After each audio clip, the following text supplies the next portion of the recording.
cinema. Cinema. No BS. Scumbag got shot. We ain't buying no slave. 10 out of 10 horror episode, man. My utter disbelief of this episode. We legitimately had a horror level episode similar to like a Higurashi scene for like the first half. Yet the second half was that Eminence and Shadow, Sid Kagano, ridiculous humor.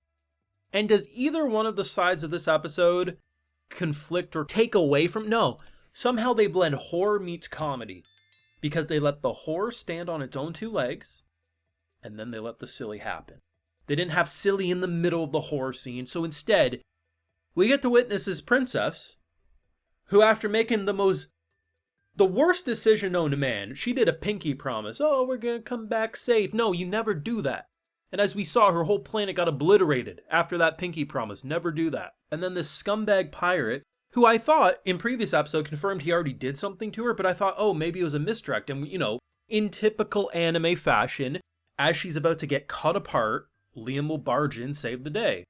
No, he came after. Now, sure, is he saying he's going to save her? Yes, but it doesn't change what happened to her, the suffering she went through, and how we had the most perfect villain.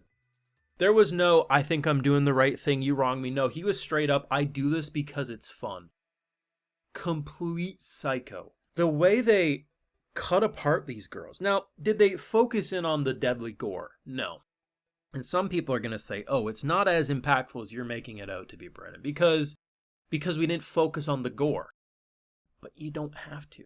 There's plenty of horror movies that don't even show the villain, that you have to imagine what it is, and it doesn't take away from the fear factor of it. To see her, the screaming, and to see my boy. I thought we were getting the Rising of the Shield Hero treatment where it's like, oh, okay, we're going to buy a slave and free it. No, he said that. Boom, bitch, get out the way. And I'm like, oh. Whew. My boy was like scumbag.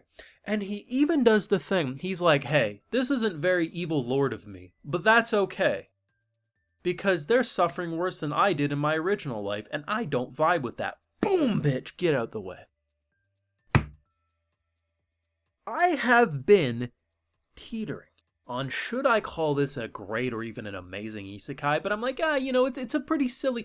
No, I'm saying it now. This is a damn amazing show. No, I'm not going to say it's a masterpiece, the magnum opus, the best thing of all time. But this has legitimately turned into like a 9 out of 10 show for me. It's just so enjoyable. And the fact that they say, hey, we give you the disturbing, we give you the disgusting, but now we're going to give you the funny. Not only do they have these fun moments where it's like, this bitch is trying to sell us 100 ships again. We don't need 100. And he's like, okay, how much? Oh, we could afford 5,000. She's like, thanks for 5,000. I felt swindled on Liam's behalf there because we did not agree to 5,000. Now, will 5,000 of her ships come in handy? Probably. Everyone's buying the Titanic of luxury cruises for battle fleets, and we're going to end up with 100,000 ready-made ships that can blow apart, places. So it's going to work in his favor. He's basically the definition of falling upwards, but still, I felt swindled. And the fact that Sensei, I'm pretty sure he interpreted it with what she was saying as she slept with Liam in order to sell 5,000.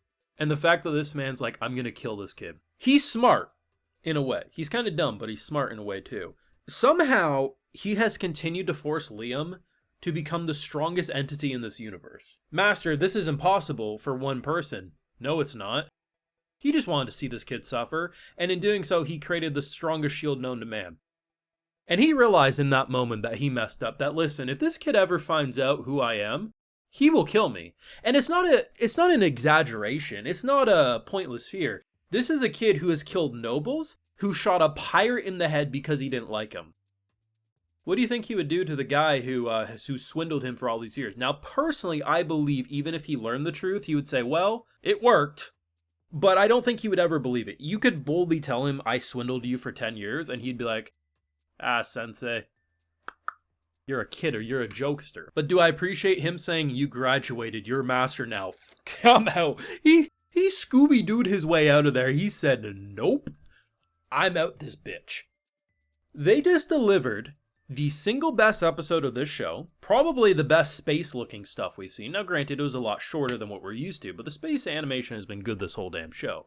But especially in this episode, just how freaking good it looked. And just, I'm pretty sure if you ask any anime fan, the majority response will say they expected Liam to save before she got skewered.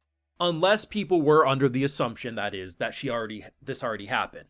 But if you're like me, you assumed it was a misdirect or, you know, maybe it was a different character. Like, they made it seem like, oh, like with how they're directing it, like very clearly because we knew he was about to destroy these ships. The fact that they committed to not only her bodily horror, mutilation, and just disturbing. The guy was like, I'm going to make you pick because it's funny to watch you squirm. And then you get the Sid Kagano humor afterwards. I literally went into this show thinking mid. I was like, this is going to be a mid isekai that people will watch videos on, so I'll be stuck watching it because it gets me views and the good shows don't. What ended up happening was a very fun show at the beginning has legitimately turned amazing. And even if you remove the bodily horror of what happened, say we didn't see anything, we just, you know, it cuts before anything happens and then we just see her as the creature, I would still rate it highly because they committed to what happened to her. And while, you know, they're kind of saying it's impossible, I mean, he's like, can we not create more bodies? Sure. So, I mean, with the technology they have, they seemingly can do so. But will it take away the scars of what's happened? No. Will it take away the fear of them being like, I can't believe we're going to have to suffer? Because she's just asking for the sweet relief of death. You know, just when I think Isekai can't go farther, it can't surprise me, it can't bamboozle me, they take it farther, and yet I say, wait a gosh darn moment, we haven't even reached the peak of Mount Everest in terms of the world of Isekai, have we? It'll be 10 years from now and I'll still be shocked by this damn genre. It has plenty of trash. It's got plenty of good stuff too. It's got plenty of great stuff. But then it's also got the amazing stuff, and I already want a season 2 of this one. Like, this has legitimately impressed me, and I just appreciate it when the villains are evil. Not generically evil, just straight up vile. We suck. We do this because it's fun. No further explanation needed for that. You let me know your thoughts on episode 7 of that Intergalactic Empire greatness. What are you thinking?